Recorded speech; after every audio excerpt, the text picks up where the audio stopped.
All right. Welcome back to the SFL show where we like to talk sports, family, life. My name is Darius Barnes, and we got some good stuff to talk about this week. Of course, football season is over, so we have been watching a little basketball and getting caught up with what's going on in the NBA. Of course, I won't start watching college till March. No, I am one that waits until the tournament before I jump into the college ranks. The tournament to me is the funnest part of college basketball. But I do indulge in NFL, NBA. So we're gonna talk a little NBA. See if we can get you all caught up with that, and of course, I always try to throw nuggets in there about what's going on with the family. So we'll finish off with that. So let's go ahead and get started. Let's start with what I have um, seen with my watching of the NBA for the last couple of days, no, the last 2 weeks or so since the NFL has been over. I've kind of jumped into the NBA ranks, the NBA stratosphere, to see what's going on. And I will be honest with you, on the Eastern side, it pretty much looks the same. No, it pretty much looks the same that has looked in the last 4 or 5 years, and we'll break that down. But there are some things that are different over on the Western Conference side that we can talk about as well. Of course, when it comes to basketball, it is the same as far as rooting interest goes. Me being a Miami kid, of course, I'm probably paying closer attention to the Miami Heat and their competitors more than anybody. It's always fun when the playoffs come around because Miami is always in the midst of it. So we'll talk about that. And of course, with the Western side, like I said, new faces up top. You know what? We're going to start with the West. Let's start with the West. But we have some new faces at the top of the Western Conference. We have the Minnesota Timberwolves. You have the OKC Thunder. Now, of course, we know OKC to be a powerhouse back when they had the Durant, Westbrook, Harden trio up there. We know they made it to a NBA Finals with them three some years ago. Matter of fact, the first championship the Heat won with the Big Three with LeBron, Bosh, and Wade was against that OKC team. And it looks like OKC has put themselves in a position where they are super talented again with a bunch of young guys. And it almost looks the same way it did with Durant, Westbrook, and Harding. No, what now they got SGA, Shea Gildress, and then they have Chet Holmgren, and then they got a bunch of surrounding guys around them that are pretty good. And some may even say that they are a year ahead of schedule because no one projected OKC to be where they are right now, one of the top two teams in the Western Conference, because that Western Conference is tough. You still got Jokic over there. You still got Luca over there. You got Kawhi and the Clippers over there. I mean, you look at that Western Conference, and they got some pretty good teams. And OKC is right there at the top of them. I've watched them play a couple of times. I watched them play against Phoenix last night, actually, and man, they got some scores. Man, they got some scores, and then they have someone that is anchoring that defense with Chet Holmgren. They also got Lou Dort, who is kind of like their defensive specialist, where he's probably going to take that tough assignment every night. No, meaning that he's going to be the one guarding those wing players. And yeah, I mean, OKC, SGA, I think he is a MVP candidate. It would not surprise me if he wins it. Though, to be honest, that would not surprise me one bit.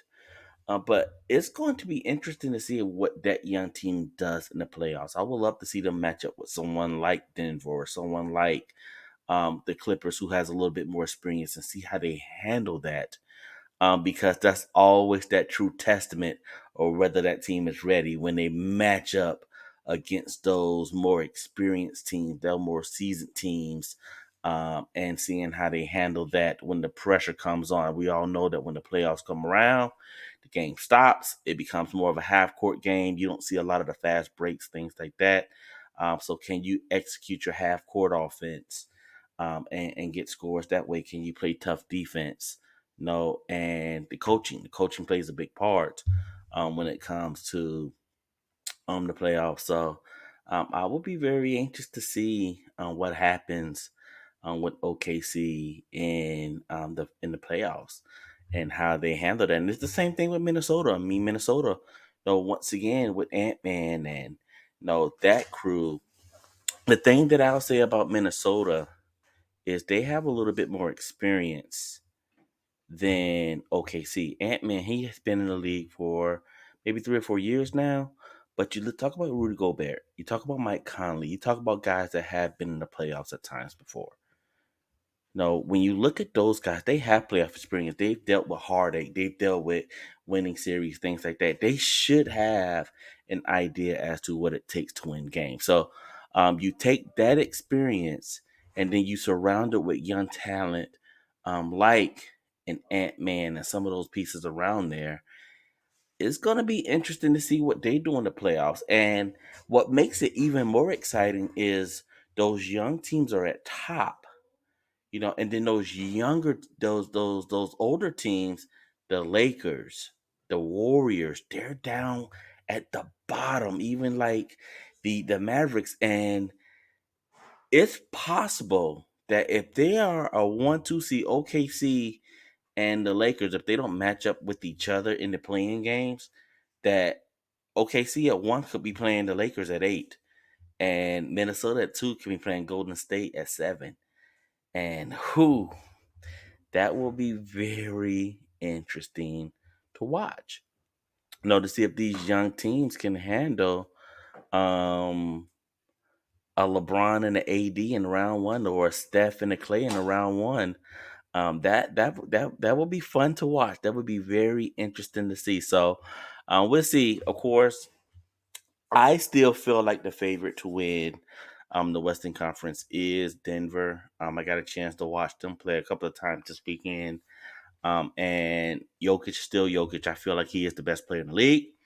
And I think the Clippers will probably be the one to challenge them. If you were to ask me today who I think that Western Conference Finals would be, I would probably go Denver and the Clippers, and I would probably choose the Clippers to win that game, simply because I think that they have the best player. And then on top of that, you never know what's going to happen with Kawhi. You never know what's going to happen with PG in the playoffs. There's always injury concerns there. So I think the West goes through Denver. Of course, they're the defending champs. But it wouldn't surprise me if the Clippers were to stay healthy, if they were healthy, if they would win that game as well. Of course, I'm always having this conversation. I love to have these conversations with my brothers, and we were talking about LeBron. He called me a little while ago after LeBron did the comeback. Who were they playing against? I know they had the Clippers, actually. And he had a phenomenal fourth quarter, and they were able to come back and win that game against the Clippers. And he was like, well, LeBron is still LeBron. The king is still the king, and I was like, well, they're in like ninth place in the West. So I wanted to break that down. How good is LeBron James right now? I mean, and here's why I'm asking that question, because when LeBron was LeBron, back when he was that guy, you were a 1 or 2 seed just because he was on your team. Period. If he was on the team, you were 1 or 2 seed, 3 at the worst. He's still averaging around 24, 25 points a game.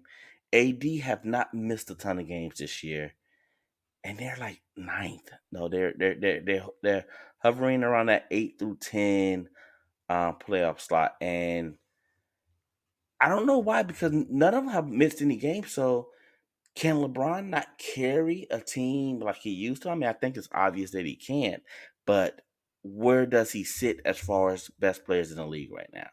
Is he top 5? Is he top 10? Where is he? because normally, when you are one of those top guys, and we've seen this with LeBron, when he is one of those top guys, his team automatically is good. And we all talk about how great AD is, and you have both of them, and they're 10th, they're ninth. So it's kind of like a riddle. Like, okay, no injury concerns. No, we talk about some of the pieces, D'Angelo Russell, no Rui Hachimura, however you say his name, the one that they got from Washington a couple of years ago. You got Austin Reeves. You made some trades at mid season last year, and that team is still there, yet they're not at the top. But LeBron keeps breaking records, which is great. His longevity is phenomenal. I mean, there's nothing you can say about that. But how good is he if when he's on the team, that team is sitting in a ninth playoff slot? So I would love to have that conversation with someone, of course, as he continue to make to break records. The GOAT conversations, no, they continue to come up. They continue to come up. They continue to come up. And I don't know if there's a way that LeBron can get to a place where he is considered to be the GOAT in a lot of individuals' eyes, especially those basketball purists, those that's probably closer to my age, and older. I think that they're always going to look at rings. No, that's what they're going to look at. They're going to look at rings.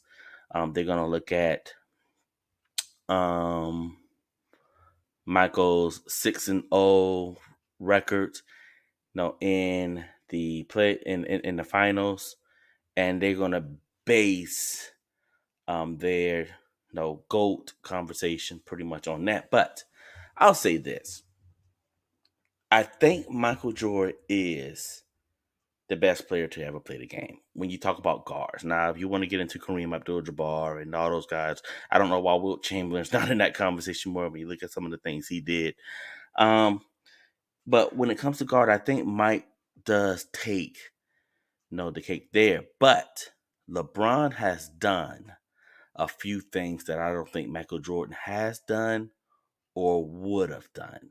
Now, let me explain those to you. The first thing that I would say is LeBron's ability to go to finals at the final. I think there was one point in time where he went to like 10 in a row. And they were all with different coaches, with different teams.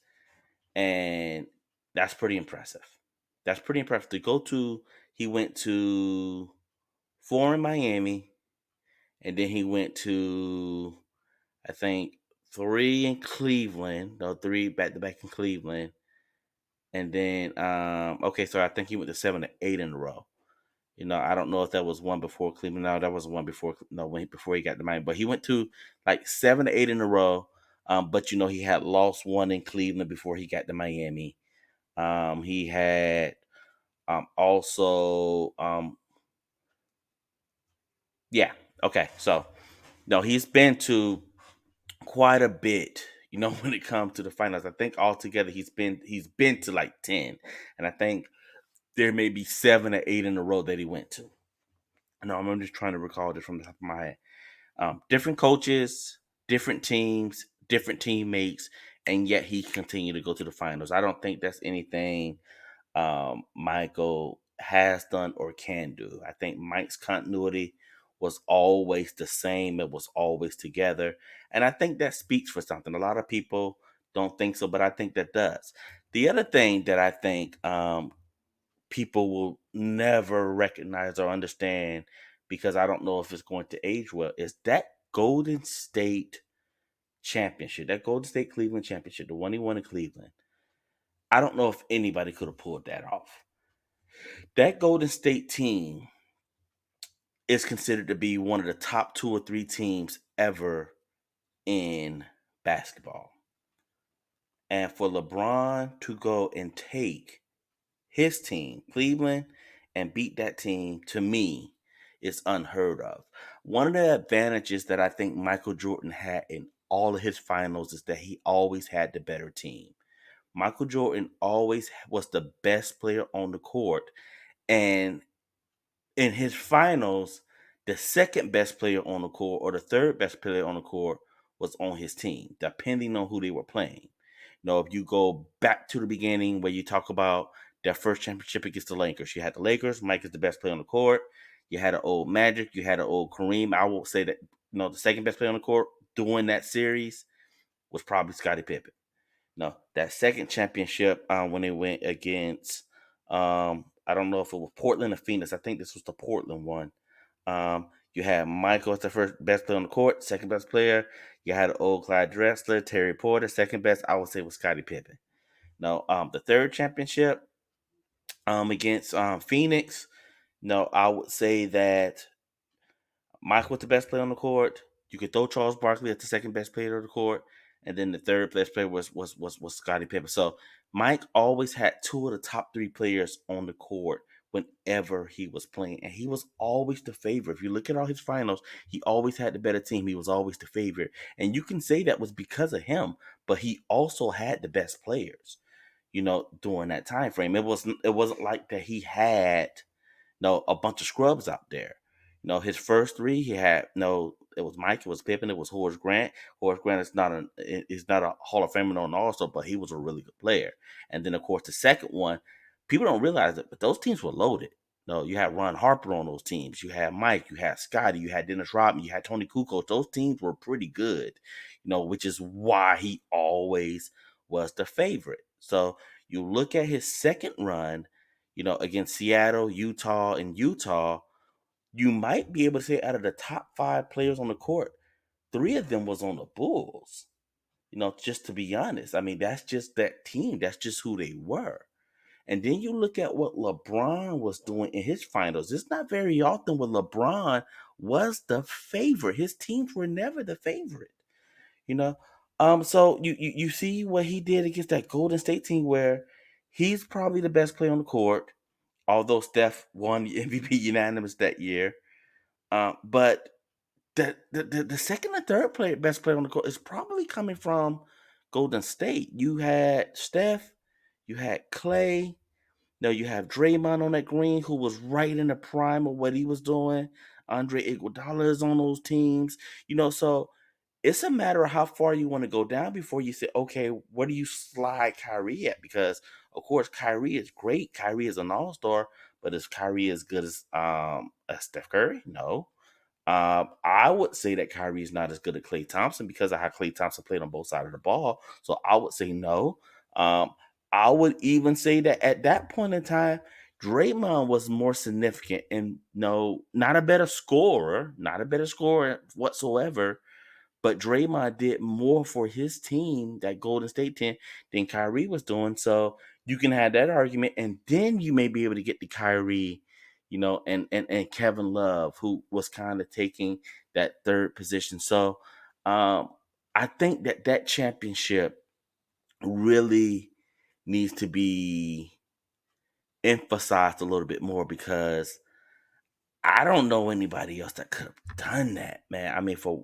Then down 3-1, and I mean that team, that will be like Michael Jordan beating his team. That Golden State team was the Bulls. That was the dominant team. The Bulls were dominant, like that Golden State team was. As a matter of fact, that's the record the Golden State team, broke that year, with that Bulls record as far as wins go in the regular season. So, that championship right there, I think really speaks a lot as far as LeBron's greatness goes. Because I don't know many people that could have pulled that off. To go up against that team and be able to beat them the way he did was unheard of. That was a great series. That was a great year, and I think that's where LeBron really showed his greatness. And I don't know if anybody else could have pulled that off. No, to be honest, I don't know if anybody else would have been able to pull that off. No, I'm not saying that LeBron is the GOAT, but I'm saying that particular series, um, I'll just say that it would have been interesting to see if Michael could have pulled that off, but Mike always had the better team. No, he always had the better team because he had the better player. So, no, Um, we all get into our Mike LeBron comparisons. Of course, Kobe needs to be in that conversation as well. I think Kobe's situation is a little bit different. Of course, he had Shaq for his first three championships, and then of course his second two, his next two. He had the Pau Gasol and the Ron Artest and the Derek Fishers of those guys, and you can have that conversation as well about the greatness of Kobe. And how he compares to LeBron and Mike. So that's what's going on in the West. You have those two young teams at top, and then you have I didn't even get a chance to talk about Phoenix. Phoenix is going to be interesting too because that KD, Devin Booker, Bradley Beal. I mean, they're right there, 4, 5, 6 range. Dallas is right there as well. So it's going to be interesting to see how all of those teams when they start to match up in the playoffs. Know what holds more water, the experience, the youth, the talent. It's going to be interesting to see how that works. So that's what you're dealing with your Western Conference. And then we get to the Eastern Conference. And the Eastern Conference is a little bit more interesting. Of course, it's the conference I pay more attention to simply because the Heat is there. So I'm very engrossed in what's going on over in the East. You have Boston, who looks like the best team in the NBA by far, easily. No, best team in the NBA.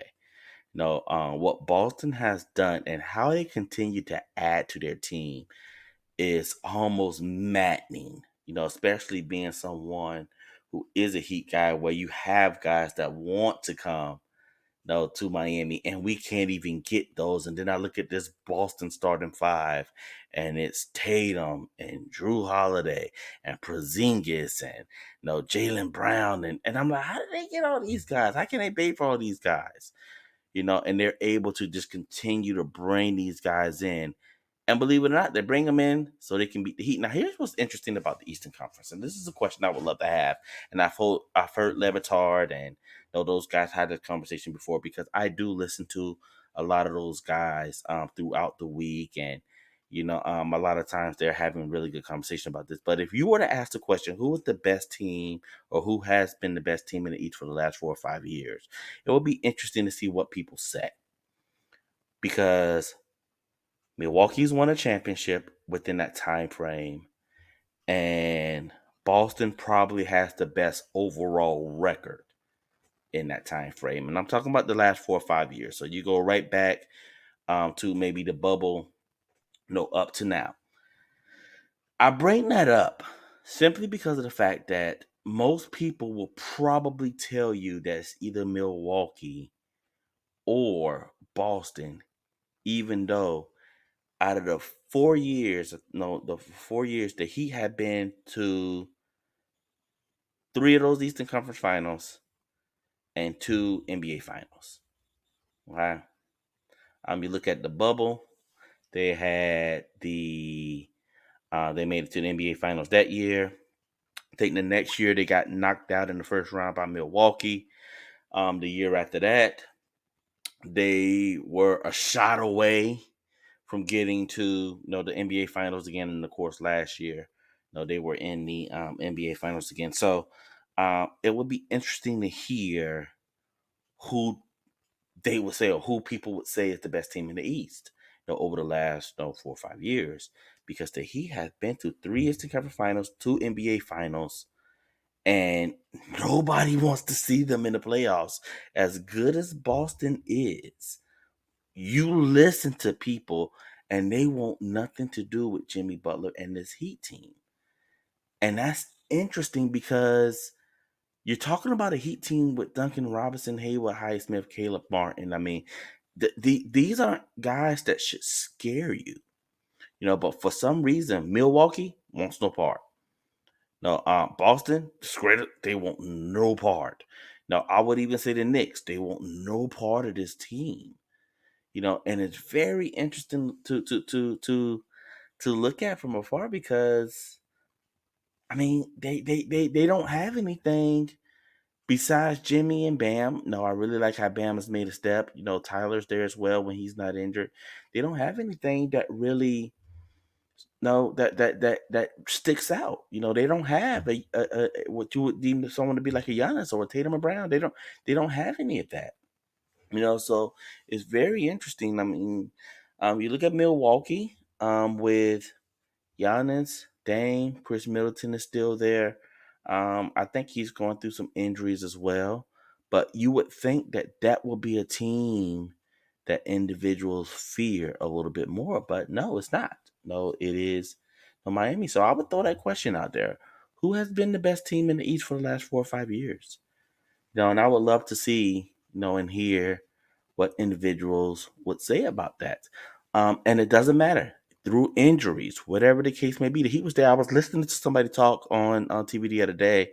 Of course, when you're looking at ESPN, things like that, they're always talking about the teams that they expect to be there, and they were talking about Milwaukee and how they're gonna have this bounce back year, and once Dame gets there and everything gets going, they're going to go ahead and they should be able to make a really huge push in the playoffs. Especially since their best player got hurt last year, and that part right there kind of caught me off guard. Like, wait a minute, who got hurt?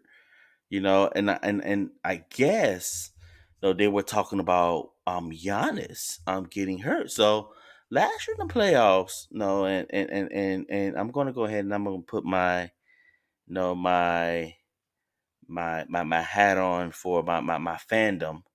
No, and I want to pull up some numbers here because it kind of caught me off guard when they said that their best player got hurt. So last year in the playoffs, um, Milwaukee, they're playing. Giannis get hurt in game one. He has a hard fall, and he gets hurt in game one, and he misses game two. He missed half of game one. He misses game two, and he comes back for game three. Now, no, I'll go ahead and say the Heat won that series. I think in five.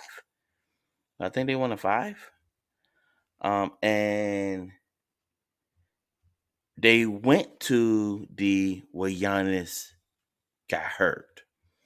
And I was like, wait a minute, are we saying that the reason the Heat won that series was because Giannis got hurt? Because I went back and I was looking at the numbers of that game.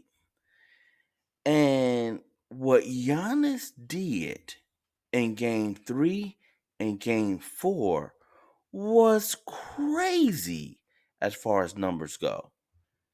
It was crazy. And I couldn't believe that they were kind of using that as the reason why the Heat lost. So let me go ahead and get these numbers up again. All right. So game three, I think Giannis comes back. Yes, the Heat 1-5. So game five. Let me go ahead and let me pull up the box score for game five. So game five, no, this is the one where Jimmy just goes just crazy. Giannis has in this game, no, not game five, the one that they lost. Giannis' numbers are, let's see here. He has, oh, this is crazy. 38 points, 20 rebounds. That's what Giannis has in game five. Okay? 38 points, 20 rebounds. In game four of that series, let me go ahead and pull up the box score there. No, Giannis has in that game, this is the one with, I think Jimmy puts up the 56. Giannis has in that game, I think he had a triple double in this game. He has 26 points, 10 rebounds, 13 assists. No, Brook Lopez has 36 points in this game. So he has that. So he has 38, he has 26. And the game that Giannis came back, I think he came back in that game three. No, in that game, Giannis has, let me see here. Let's go to box score. In that game, Giannis has mm, mm, mm, mm, mm, mm, mm, mm.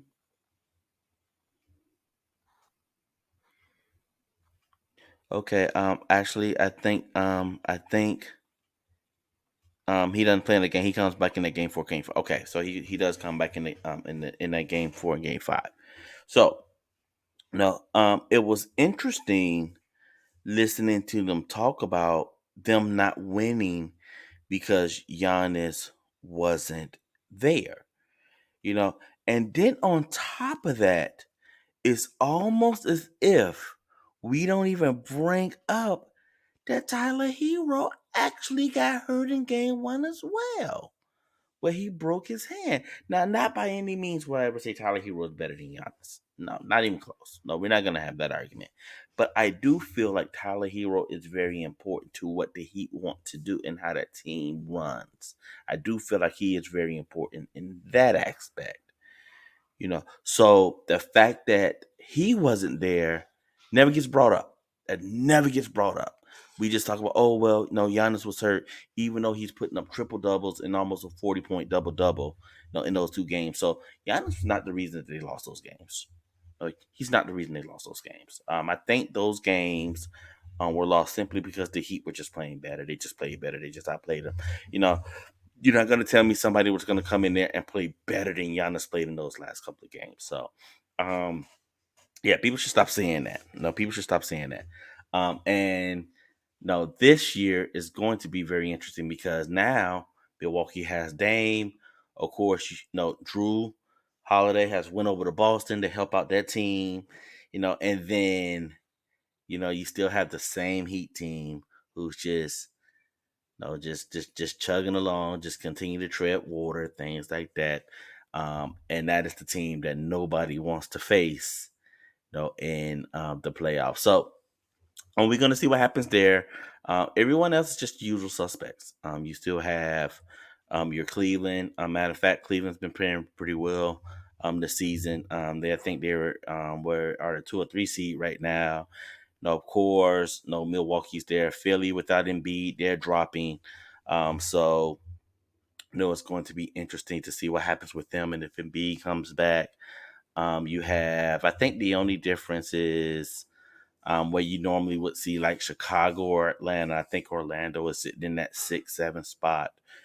So usual suspects in the West. I think eventually it's going to come down to 3 teams: the Heat, the Bucks, and the Celtics.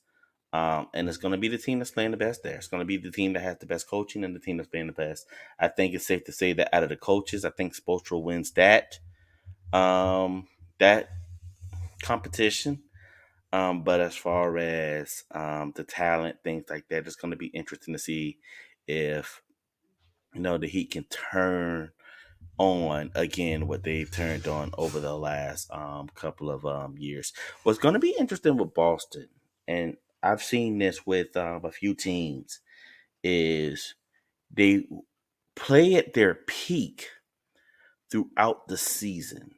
They play at their peak. They're playing the way they want to play, and then of course, when you get to the playoffs, you got to turn it up to another level. Have to go up to that next notch. No, have to go right up there to the top. And a lot of times, well, I won't say a lot of times, but sometimes, what you see is they play at that level throughout the season, and they never have that next level to go to. They don't have it.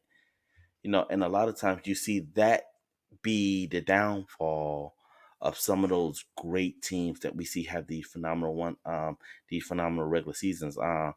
We saw this with Dallas, the Dallas Mavericks with the Dirk team, when they played the AC. That Steven Jackson, Baron Davis, all them young guys, Monte Ellis, when they played that team, and Dallas had been playing at this super high level all year, and then when it came to the playoffs and we had to get to the next level, they had no other level to go to. So we've seen that happen before. So we'll see if Boston can turn it up to the next level, because I think one thing that we know about Miami is they will turn the level up. Jimmy will be Jimmy in the playoffs. Bam, like I say, he's continuing to make steps. It's going to be interesting what happens with Tyler Hero, because they seem to make runs when Tyler Hero isn't there, but at the same time, Tyler Hero is very important to what they want to do. So it's going to be interesting to see how that works. All right.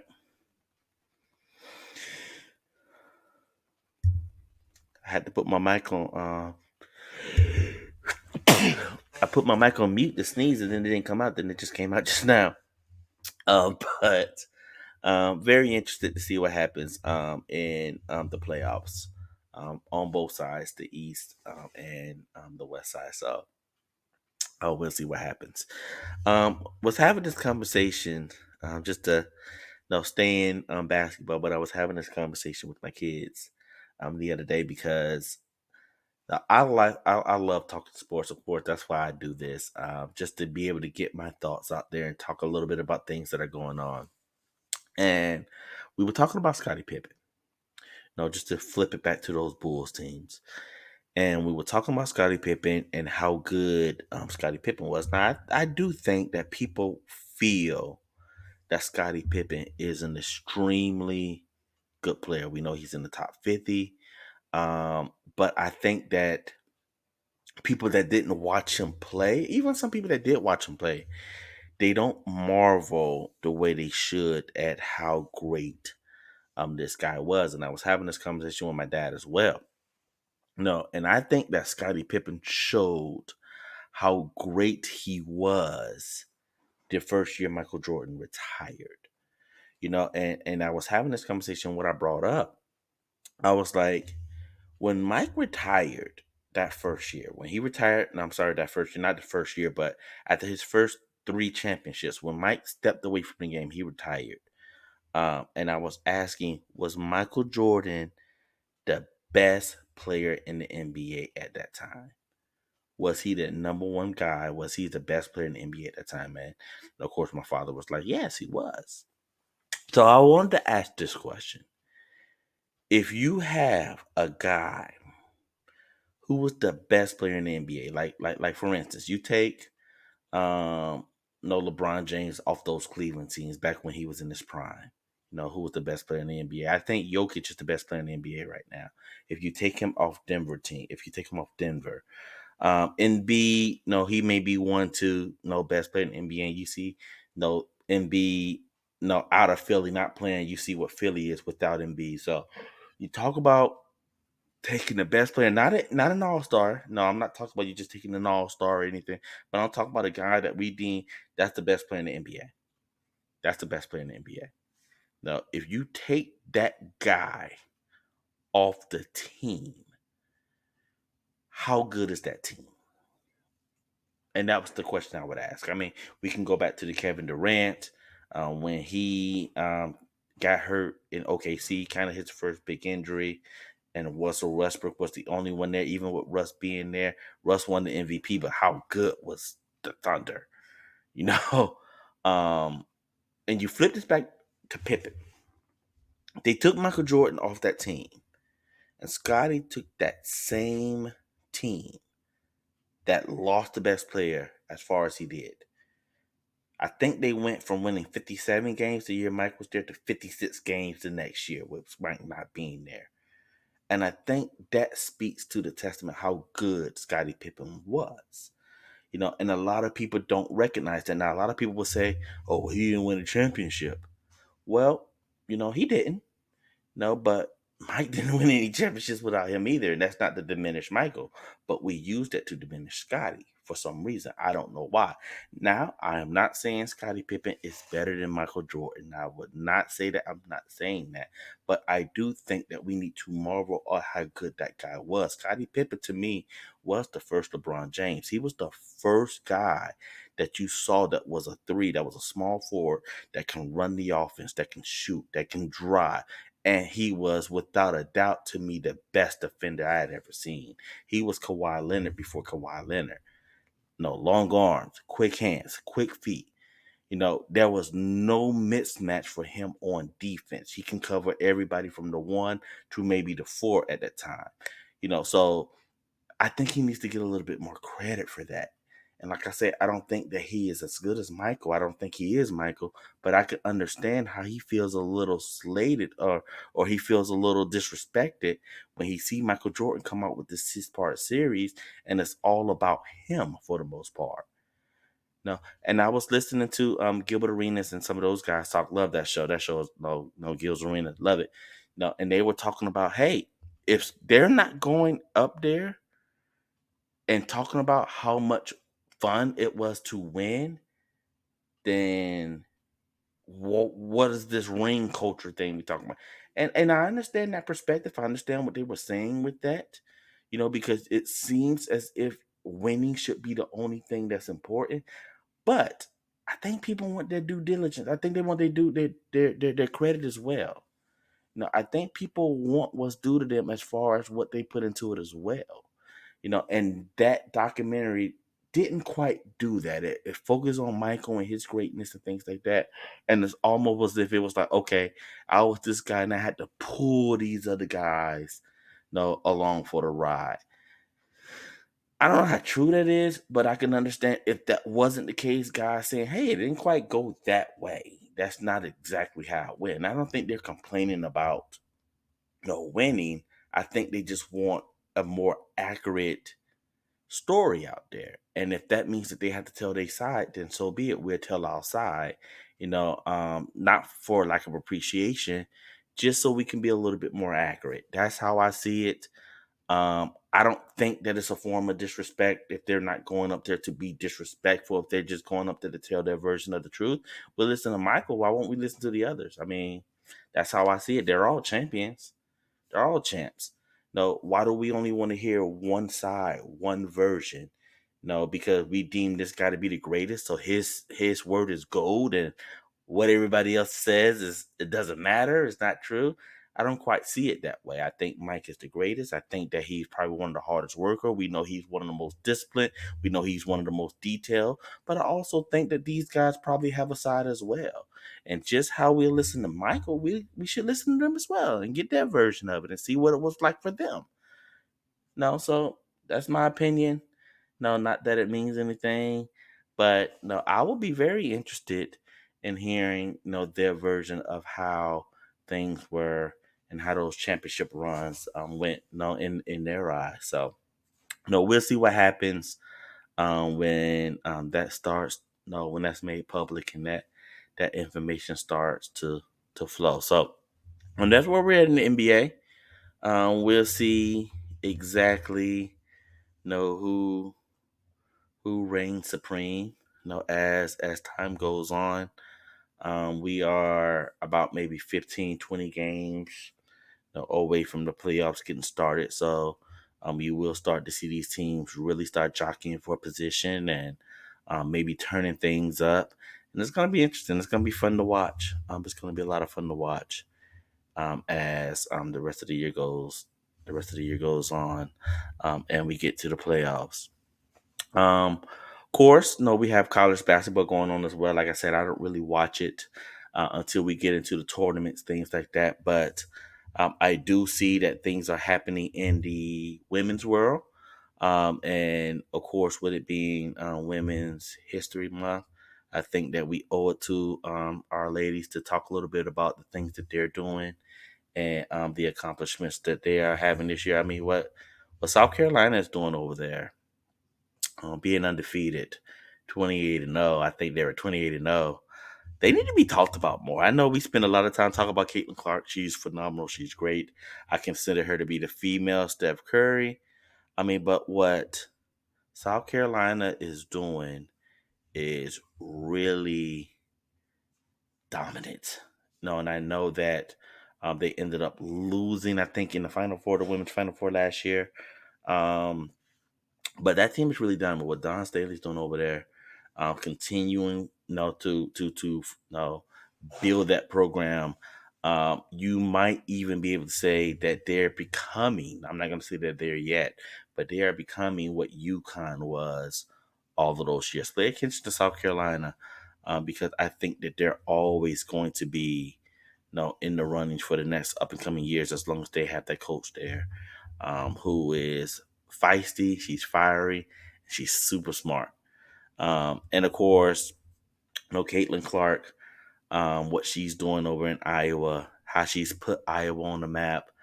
I'm surprised that she has already said that she is coming out and she's going to go ahead and she's going to go to the WNBA. Very surprised, very shocked. I thought that she would have stayed in college for another year, continue to do what she was doing there. being loved and worshipped. But she has, I guess, officially said that she's going to be going into the WNBA draft after this season. You see, the Indiana Fever has already doubled their tickets prices, and you may see Caitlin Clark and Leah Boston, on the team, who was a rookie of the year last year over at the Indiana Fever, and that's going to be a really good team. No, that's going to be something to look at. Now, I'm not going to say there's going to be as good as Las Vegas. I'm not going to say that at all. We know Las Vegas stacked. We know that Becky Hammond is over there, and she is going to always have that team ready. Of course, you also have the New York Liberty with Sabrina Ionescu and Lauren Stewart. They're going to be good teams. No, but you may see Indiana, make some noise with no when Caitlin Clark get there, and it's Brianna Stewart, by the way. I think I said Laura Stewart, but it's Brianna Stewart. But you're gonna see Indiana make some noise if they're able to get Caitlin Clark, and you team her up with Aaliyah Boston. So the ladies, y'all keep doing y'all thing. Keep doing your thing. That women's Final Four, that women's playoffs, or bracket, March Madness, is a lot of fun to watch. Um, you still have your Bayou Princess with, your girl over there at LSU, who is also, nothing to sneeze at. It's going to be interesting to see what she does. Whether she decides to go to the NBA or WNBA, or whether she decides to go and stay in college another year, because I know that these deals that they have as far as NIL goes, they're lucrative, and it may be beneficial, even more beneficial, for them to stay in college. Instead of going to the WNBA, just to continue to make the money that they're making. So it's going to be interesting to see, what all of these young ladies do. It's going to be interesting to see what they do if they decide to stay in the college for another year. If they or if they decide to go to the WNBA, it's going to be very interesting to see how that works. Yeah, I'm looking at South Carolina now, and yes, they are 29. They're 29 and now. So that is something that we really need to be talking about more, because that's what you used to see from UConn. With Gino over there, just dominance, and that's what you have. With that's what you have with South Carolina now, with Don Staley and that team over there. So they really, really need to be talked about a little bit more. And like I said, you can't forget about LSU over there with Angel Reese, and what she's doing. Like I said, it's going to be interesting to see if she goes to the WNBA, or if she stays another year. With everything that's going on. So great things going on in sports. I know after football season, a lot of times we feel like things slow down, but no, we just go ahead. We pick it up, with basketball, and we keep moving. Of course, there's a big UFC fight this weekend in Miami. I wish, I could have gotten to that fight. Does not look like I'm going to be able to make it. But I would have loved to go watch Sean O'Malley going against Cheeto. No, Sean and Cheeto too. Of course, Dustin Poirier, who's my favorite fighter, is going up against Seth Deneen. I just know him from his last two fights, but I was surprised to see that Dustin Poirier is the underdog in this fight. Not that that's bad. I think Dustin likes being the underdog, but we'll see what happens there. You have no Venom Page going up against Kevin Holland, another fight that's very interesting. You have Curtis Blades going up against Johnson. I made a lot of good fights that weekend, or this weekend coming up. Really looking forward to watching it. If I had friends that watch MMA, I would definitely have a fight party, but no, there's not many people that I know that are interested in MMA like that, so I'll probably just spend time watching it with Tony and the MMA group over there with the Levitar show. I know Tony is a big MMA guy, so I'll probably just have a watch party with them and just do some wings and stuff and just watch it from there. So I'm very interested in the fight. Looking forward to that as well. Of course, with the family, we're still No, chugging along. No, we're still staying prayerful that everybody gets healthy. No, and get better. No, we see strides. No, at times. No, no, with my mother-in-law. No, she's still pushing along. It's just a matter of keeping her encouraged. No, as time goes on and as she recovers. Of course, daughter's home. Anytime she comes home, always happy to see her. She's here for spring break, and the boys as they get ready to transition to college, and prepare themselves mentally, for what this next step is going to be. Of course, I'm going to do what I can as a father to make sure that they are prepared and they are ready, as they get ready to take the next steps in adulthood. So, a lot of things to prepare for, a lot of things to get ready for, and I am more than ready for that challenge.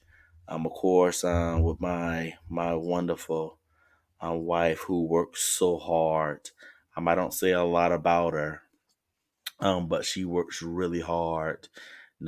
Taking care of her parents and taking care of the family and things like that. One of these days, I'm gonna get her over here. I'm gonna have to get some cameras in this area so they can show us sit down at the table. Maybe we'll talk about some of the things that we deal with as far as parenting and um, just married life, some of the things that we do that to each other that we love, and maybe even some of the things that we feel like we should work on with each other, just depending on how much she would want to put on camera. So, um, a lot going on, a lot to be thankful for. But still, no, there's a lot of things that we need to be praying for as well. So, with that being said, I'm going to go ahead. I'm going to sign off. Once again, thank you all to those that do listen to these. I appreciate it and push the word out. Get the word out, subscribe, and tell me some of the things that you all would like to hear me talk about. And it doesn't have to be, based around sports. Like I said, I want to be able to talk about a bunch of different things on here. Like I said, if I can ever, get my brothers and my family on here, maybe we can have some movie segments or some music segment, things like that. But we'll see. We'll see. I have big plans for this. It's just a matter of getting it all together and making it work. So I will continue to get better at this. But in the meantime, I thank you all for the support that I am getting to those that do watch it. So we're gonna go ahead and sign off here. Love you all. No peace and love, and I'll talk to you here in the next couple of days. Later. Bye bye.